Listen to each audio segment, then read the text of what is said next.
pleasant morning to everyone.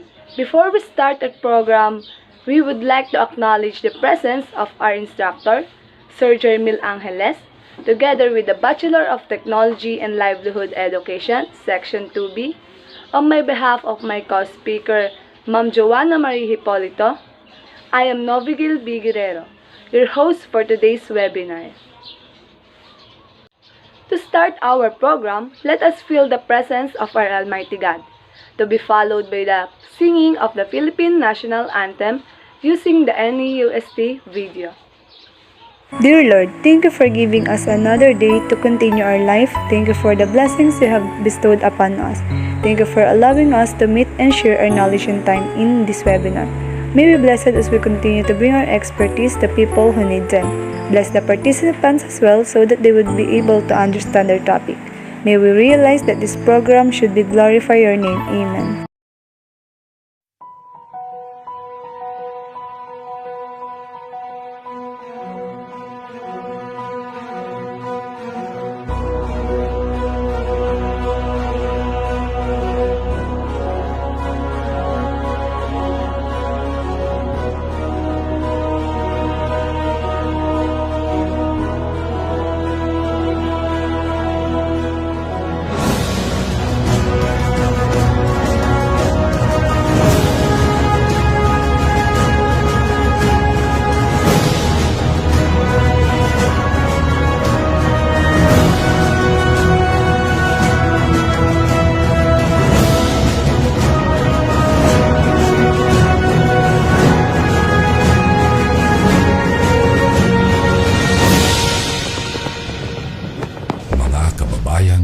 Ang pambansang awit ng Pilipinas.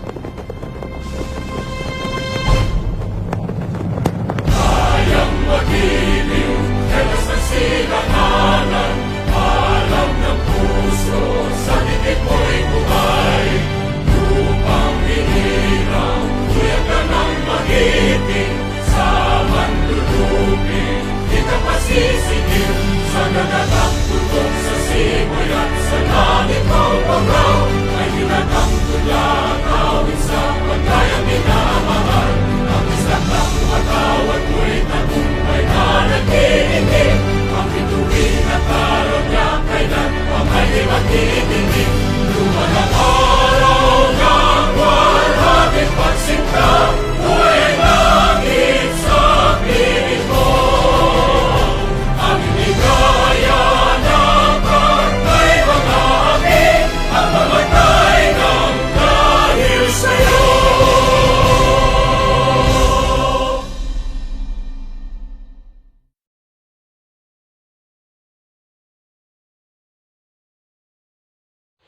Our first speaker is a second-year student at Nueva Ecija University of Science and Technology, a Humanities and Social Sciences graduate at San Jose National High School.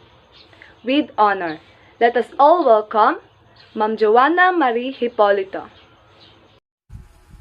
Thank you, Ma'am Novi. So, I'm your first speaker. I'm Joanna Marie Hipolito, and let me discuss to you the digital storytelling.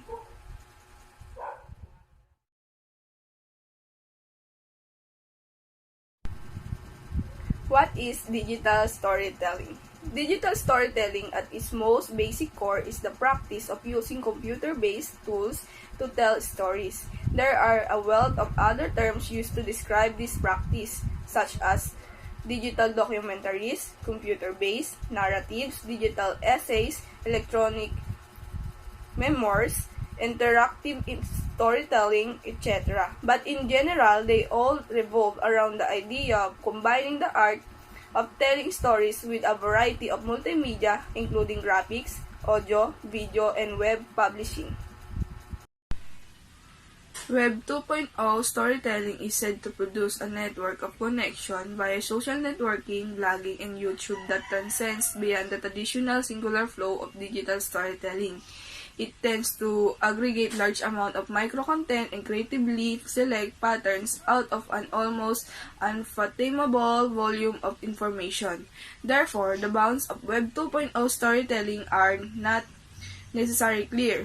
Another form of digital storytelling is the micromovie, which is a very short exposition lasting from a few seconds to no more than 5 minutes in length. It allows the teller to combine personal writing, photographic images, or video footage, narrative, sound, effects, and music. Uses in education. This aspect of digital storytelling, pictures, music, and narration reinforce ideas and appeal to different learning types.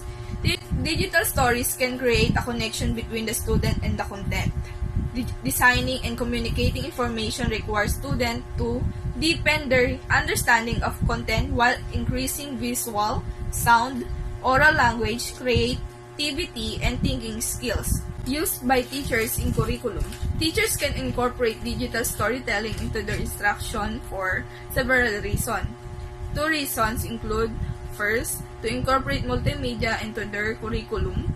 The second one, teachers can also introduce storytelling in combination with social networking in order to increase global participation, collaboration, and communication skills. The educational goals for teachers using digital storytelling are to generate interest, attention, and motivation for students of the digital generation in classroom. As in public health, healthcare, social services, and international development. Digital storytelling is being used to raise awareness of the human factor in healthcare. The Patient Voices program also provides a freely accessible resource to anyone who desires to improve the quality of health and social care. Uses in business. With the development of marketing in the digital world is digital storytelling implemented in business. Digital storytelling is used as a tool of user-generated content when consumers contribute their opinion based on their own experiences about a product to promote a firm's product in the digital world. Digital storytelling is being used by innovative startups to pitch their ideas to the potential investors and to communicate with potential customers to get feedback about the market potentials of their product or services. A second speaker is also a second-year student of Nueva Ecija University of Science and Technology under the Bachelor of Technology and Livelihood Education. She is Humanities and Social Sciences graduate at Emilia Belmonte Acosta National High School, school year 2019 to 2020 SSG representative, and a senior high school salutatorian graduate. I am Novi Gilby Guerrero, your host and speaker for today. Once again, good day everyone. So let me discuss the 7 elements of digital storytelling. The Center of Digital Storytelling in Berkeley, California is known for developing and disseminating the 7 elements of digital storytelling, which are often cited as a useful starting point as you begin working with digital stories. First is the point of view. What is the main point of the story and what is the perspective of the author? It is crucial in telling a story wherein it is the content of or the point of view of the author. Second is a dramatic question, a key question that keeps the viewer's attention and will be answered by the end of the story. Third is emotional content, serious issues that come alive in a personal and powerful way and connects the audience to the story. When there are part of the story is emotional, that will relate the audience of the story. Fourth is the gift of your voice, a way to personalize the story to help the audience understand the context. It is crucial to have the clarity of the voice and have knowledge to deliver the story, so that the viewers will understand the context. 5 is the power of the soundtrack, music or other sounds that support and embellish the story. There should be a background music on the story to enjoy and feel the viewers more the story. Next is the economy, using just enough content to tell the story without overloading the viewer. The content should be enough to tell a story. It should not be exaggerated or give too much content. Last is pacing. The rhythm of the story and how slowly or quickly it is progresses. No matter what the medium, effective storytelling is rhythm storytelling. Stories work best when they move through time in a way that is logical, engaging, and ultimately satisfying. So let's move on to the tips of creating digital storytelling. First is use the dramatic arc. Format your pitch using the dramatic arc storytelling technique to tell a compelling story. Of course, in creating a story, there should be dramatic arc that have three main sections, which are the exposition, climax, and denouement, which are connected by rising action at the beginning and falling action towards the end. Second is write a script. This is the single most important thing you can do to save time during filming and editing. If there's a script, it makes the digital stories easier that saves time during filming and editing. Next is use background music. Music can bring your pitch to life. Having background music will enjoy and fill the viewers what's on the story. Next is narrate your story with personality. Be dramatic, be funny, be somber, whatever emotion your story is trying to convey. Utilizing these tips will make the story not boring.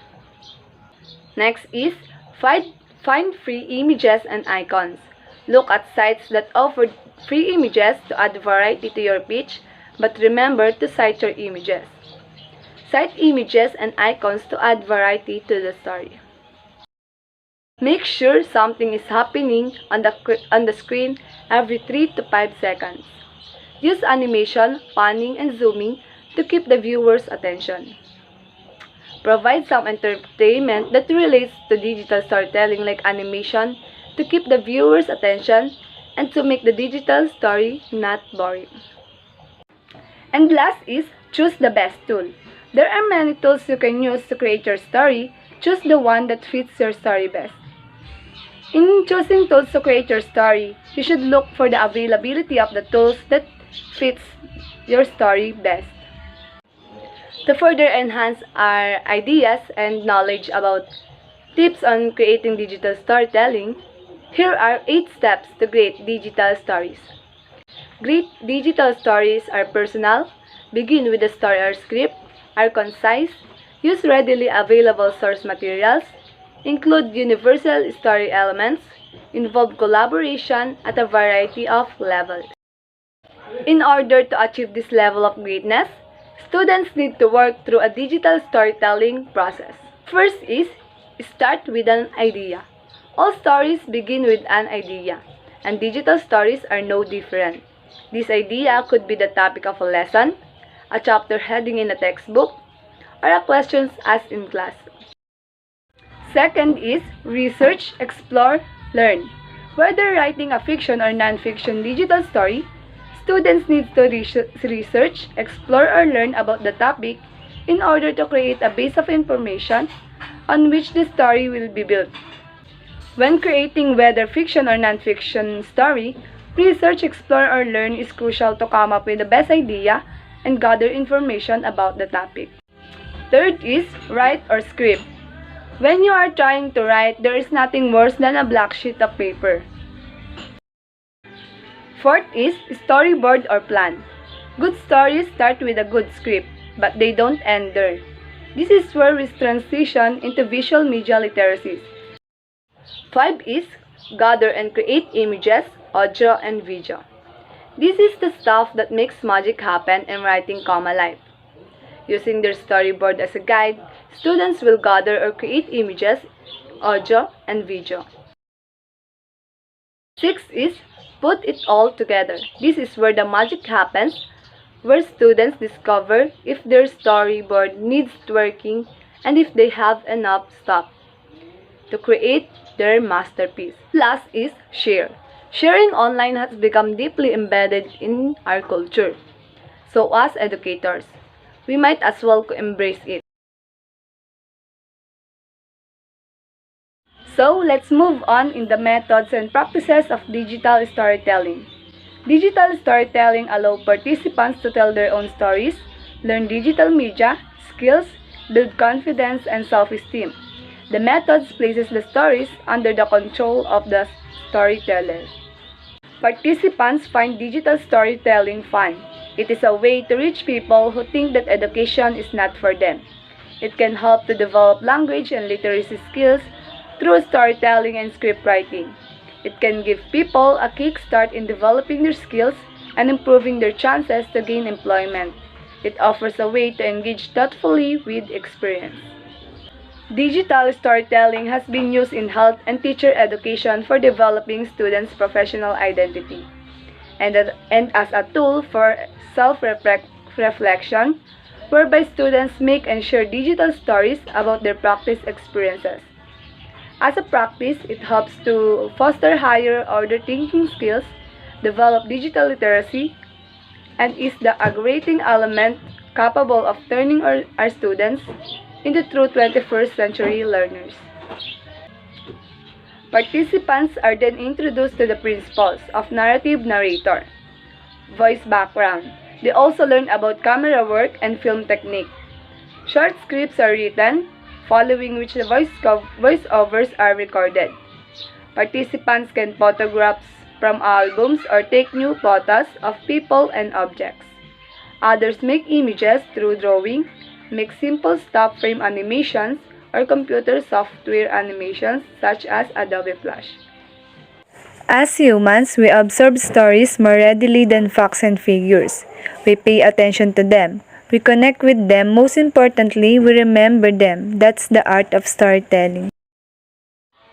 Once again, on behalf of my partner, Ma'am Joanna Marie Hipolito, we thank you for listening and participating on our webinar and for making our webinar successful. We do hope that you've learned in our webinar. Thank you and God bless. Thank you, Lord, for a successful webinar. We know that you have blessed us, hence the success.